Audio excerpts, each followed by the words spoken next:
नमस्कार. मावळ 24 तासमध्ये आपलं स्वागत. मी महादेव वाघमारे. मुंबई पुणे शहराच्या मध्यवर्ती असलेल्या मावळ तालुक्याला निसर्ग सौंदर्य लाभलेलं आहे, पण यातच वनक्षेत्राची हद्द ही 20,000 हेक्टरपेक्षा अधिक आहे. पण या वनक्षेत्रामध्ये दिवसेंदिवस वाढते वनवे आहेत. मानवी हस्तक्षेपामुळं वाढत्या शिकारी आहेत आणि यामुळे वन विभागासमोर एक चॅलेंज निर्माण झालेलं आहे.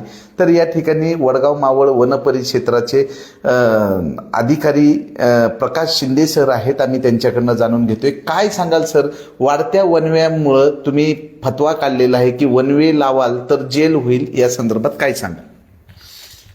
नमस्कार. वनवा जर लावला तर जेल होणार हे तर नक्कीच आहे.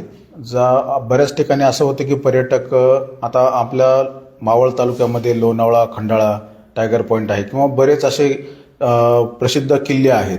लोहगड आहे, तिकोना, विसापूर, असे बरेच किल्ले आहेत. बऱ्याच या ठिकाणी जाताना मी पर्यटकांना एक विनंती करतो की पर्यटक त्यांनी वर जाताना, किल्ल्यावर जाताना सिगरेट किंवा कुठलेही आग लावण्याचं साधन, माचीस म्हणा किंवा हे वर घेऊन जाऊ नये. आणि जरी समजा हे केलं तर कुठेही आग लावणे किंवा सदर सिगरेट किंवा बिडीचे तुटके हे जर टाकली तर त्यापासून वनवा लागू शकतो. आणि किल्ल्याच्या ठिकाणी जर समजा असे तुटके टाकले तर किल्ल्याच्या कड्याकपारी खूप उंच असतात, त्यामुळं मग तिथलं गवत पूर्ण जळून जाते, गवत वाढलेलं असल्यामुळं. आणि ह्याचा दुष्परिणाम पुढे चलून आपल्याला पावसाळ्यात बघायला मिळतो, कारण की पूर्ण जर गवत ते जळून गेलं तर माती धरून ठेवत नाही आणि ती माती ढसळून जाते. त्यामुळं पुढे चलून ह्या आपल्या एका छोट्या चुकीचं नुकसान ही त्या किल्ल्याला किंवा त्या किल्ल्याच्या परिसरालाही होऊ शकतं. त्याच्या गवत न राहिल्यामुळं उद्या पाऊस पडल्याच्या नंतर तिथं दरड कोसळणी किंवा ह्या घटनासुद्धा घडू शकतात. त्यामुळे जर समजा आपण सुरुवातीलाच जर काळजी घेतली तर आपल्याला ह्याच्यामध्ये वनवा जर नाही लावला किंवा म्हणजे आपण मुद्दामहून कुणी करणार नाही, पण जे नजर चुकीने जे आपण करताय तर हे जर नाही केलं तर हे पुढे चलून वन विभागाच्या तसेच आपल्या सर्वांच्या तसेच पर्यावरणाच्या दृष्टीने हे चांगलं राहील. सर, मुळामध्ये आता उन्हाळा सुरू झालेला आहे. वन्यजीवांची अन्न आणि पाण्यासाठी भटकंती सुरू होती. तर आपल्या वडगाव मावळ वन परिक्षेत्र हद्दीमध्ये पाण्याचे स्रोत किती उपलब्ध केलेले आहेत? नव्याने काही टँकरने पाणी टाकण्याचे आता येणारे पुढचे जे आहेत, आता फेब्रुवारी संपत आलेले आहे, मार्च, एप्रिल, मे, जून पर्यंत वन्यजीवांच्या पिण्याच्या पाण्याची व्यवस्था करावी लागते. त्यासाठी काय केले? पिण्याच्या पाण्यासंदर्भात जर बोलायचं झालं तर आपल्याकडं पाण्याला तसं पवना डॅम लागून असल्यामुळं पाण्याची तशी कमतरता इकडच्या बाजूला तर नाही आहे, कारण की पाणी भरपूर आहे. फक्त प्रश्न येतो की अन्न पाणी त्यांना मिळून जाईल. आता काही ठिकाणचा जो भाग आहे की जिथं आपण वनतळा वगैरे किंवा वॉटर होल केलेले आहे त्याच्यामध्ये पाणी टाकण्याची प्रोव्हिजन आपण मार्चपासून आपण सुरू करतो, कारण की त्यांना वन्यजीवांना तिथं मग आपण ट्रॅप कॅमेरे पण लावणार तिथं, म्हणजे आपल्याला त्या ठिकाणी किती वन्य प्राणी आले, त्यांना फायदा झाला, म्हणजे त्या वनतळ्याचा किती फायदा होईल काय होईल हे पण आपल्याला त्यातून लक्षात येईल. लोहगडाच्या पायथ्याशी मोठ्या प्रमाणात माकडांची संख्या आहे. वास्तव्यास माकडं आहेत, पण ते अन्न पाणी न भेटत असल्यामुळे पर्यटक त्यांना कुरकुरे, चिप्स असे वेगवेगळे पदार्थ खायला देतात. आणि त्यामध्ये ते जे माकड आहे ते स्थानिक ग्रामस्थ लोहगड जे आहे त्या गावामध्ये घुसून कधी कधी पत्र्यावर उड्या मार किंवा नासधूस कर. तर अशा या वन्यजीवाच्या संरक्षणासाठी वन्य विभागाकडून काय उपाययोजना करण्यात आल्यात आणि पर्यटकांना काय आवाहन करावं? ह्याच्यामध्ये चूक ती वन्यजीवांची नाहीये, मी स्पष्ट सांगतो. ह्याच्यामध्ये यात आपण काय करतो की वन्यजीवाला खायला मिळत नाही असं नाही, गरज ही शोधाची जन्य आहे असं म्हणतो. वन्यजीव हे स्वतःचं अन्न शोधण्यास सक्षम आहेत, परंतु आपण त्यांना खायला देऊन आपण त्यांची जी म्हणजे शोधण्याची शक्ती आहे ती आपण क्षीण करतो. त्यामुळे त्यांनी मग त्या आजूबाजूच्या भागातून कुठं जात नाहीत. त्यांना माहिती आहे की हे लोक आपल्याला खायला टाकणार आहेत. मग आपण थोडंसं त्यांनी म्हणजे स्वतःवरून ते अटॅक करतात, त्यांना जर नाही मिळालं खायला वगैरे तर ह्या घटना घडतात. मग त्यामुळं माझं इथल्या पर्यटकांना हे आव्हान आहे, एकतर वन्यजीवाला खायला देणं हा कायद्यानं गुन्हा आहे, त्यांना खायला द्यायलाच नाही पाहिजे पहिली गोष्ट.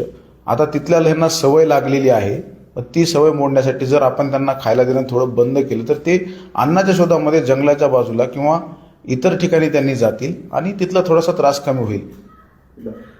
सर, आता एक महत्वाचा प्रश्न असा आहे की आपल्या ह्या सह्याद्रीच्या डोंगर भागात असलेलं वनक्षेत्र मोठ्या प्रमाणात विदेशी वनस्पती आहे, ग्लिरिशिडिया, रेन ट्री. तर आपले देशी वृक्ष लागवड जर केली तर वन्यजीवांसाठी अन्नाची सोय होणार आहे. या संदर्भात वन विभागाकडनं काही पावलं उचलली जाणार आहेत? तुम्ही म्हणताय ते बरोबर आहे. या भागामध्ये जसं 1991-92 मध्ये सरदार सरोवरमध्ये हे जे लावलेले वृक्ष आहेत, हे म्हणजे वृक्ष लागवड केलेलेच आहेत, ग्लेरिसिडा जे लावलेलं आहे. परंतु आता ग्लेरिसिडाची पूर्ण वाढ होऊन जमिनीमध्ये ग्लेरिसिडाचे पानं पडल्यामुळे तिथं नायट्रोजनची वाढ झालेली आहे.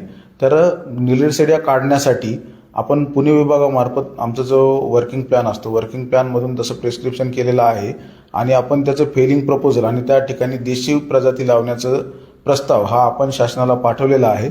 त्याचा पाठपुरावा चालू आहे. जसा शासनाकडून आपल्याला हा प्रस्तावास मंजुरी मिळेल तसं हळूहळू पूर्ण एकदाच नाही काढता येणार, पण हळूहळू आपण ते बदलण्याचा प्रयत्न करत आहोत. सर, वनवे विजवण्यासाठी तुम्हाला काय आव्हान आहे समोर? वनवे विजवण्यासाठी सगळ्यात मोठं आव्हान म्हणजे कडेकपारीच्या ठिकाणचंच वनवा विजवणे हा सगळ्यात मोठं आव्हान आहे. बाकी इतर ठिकाणचं दुसरं एक आव्हान असं आहे की शेतकरी जे आहेत म्हणजे तांदळाचं जे राब पेटवून देतात किंवा कुठल्याही पिकाची राब पेटवतात, त्यांनी संध्याकाळी राब पेटवून देऊन घरी निघून जातात. तसं न करता जंगलाच्या आजूबाजूला जर असतील, राब पेटवल्याच्या नंतर ती राब वाऱ्याने उडणार नाही किंवा त्याच्या जंगलाच्या एकदम बॉर्डर जवळ असणार नाही, अशा पद्धतीने जर त्यांनी राब पेटवली तर जंगलामध्ये आग लागणार नाही. हे एक आमच्यासमोर मोठं आव्हान आहे. शेतकऱ्यांच्या शेती पिकाचं रानडुकरांकडून नुकसान होतं, त्यामुळे शेतकरी त्रस्त आहेत. काही शेतकरी तर पीक पण घेत नाहीत. अशा शेतकऱ्यांना काय आव्हान कराल आणि जे नुकसान भरपाई असतील त्याबद्दल काय सांगाल? शासनाने आता नुकसान भरपाई म्हणजे फक्त पीक नुकसानच नाही तर पशु नुकसान आणि मनुष्यहानी असं आपण तिन्ही प्रकारामध्ये आपण नुकसानीच देतो. पीक नुकसानीमध्ये जर समजा रानडुकर असेल, नीलगाय, हरिण किंवा कुठलेही वन्य प्राणी आहे, त्यानं जर समजा पिकाचं नुकसान केलं तर आपल्याला त्याच्यामध्ये वनपरिक्षेत्र अधिकारी किंवा तुमच्या जवळच्या पोलीस स्टेशनला किंवा गाव ह्यांना जर आपण कळवलं 24 तास 48 तासाच्या आत जर कळवलं तर तसं आमची टीम येऊन पंचनामा करून त्याच्यामध्ये आपलं जे नुकसान झाले हेक्टरी जे शासन निर्णयाप्रमाणे आपण नुकसान भरपाई देतो. तसंच जर समजा एखाद्या वन्य प्राण्याने मनुष्यावर जर हल्ला केलेला असेल तर मृत्यू झाल्याच्या नंतरही आपण त्याच्यामध्ये नुकसान भरपाई म्हणून देतो. मनुष्याची नुकसान भरपाई आपण करू शकत नाही, पण त्यांच्या परिवाराला एक सानुग्रह अनुदान आपण देतो. तसंच जर जखमी असेल तर त्यांचा जखमीचा पूर्ण खर्च शासन उचलते. आणि जर समजा कुठल्या वन्य प्राण्यानं पशुवर जर हल्ला केला तर त्या हल्ल्यामध्ये पशुधन जर नुकसान झालं असेल तर सदर पशुधन मालकाला आपण नुकसान भरपाई देतो. वनवे लावाल तर जेल होईल असे फुटवे काढत तुमच्या वन विभागामध्ये गस्त घालण्याचं काम चालू आहे, तर त्या संदर्भात काय सांगाल? तसं तर आम्ही वेगवेगळ्या टीम बनवलेल्या आहेत. प्रत्येक ह्याच्यामध्ये दुपारच्या वेळेस आपण शक्यतो गस्त घालत आहोत. म्हणजे जर कुठं आपल्याला वनवा पेटलेला जर दिसला तर आपण तो विझवण्यासाठी लगेच सक्रियतेनं आपण तिथं टीम पाठवतो. तसंच जर समजा कुठं जर आग लागणार असेल, संध्याकाळच्या वेळेला पण बरेच जण आहेत असे की मुद्दामून काही जण पेटवून देतात, तर संध्याकाळच्या वेळेला असं कुठं जर घटना घडत असतील तर त्यासाठी आपण वन टीम तैनात केलेल्या आहेत प्रत्येक ठिकाणी.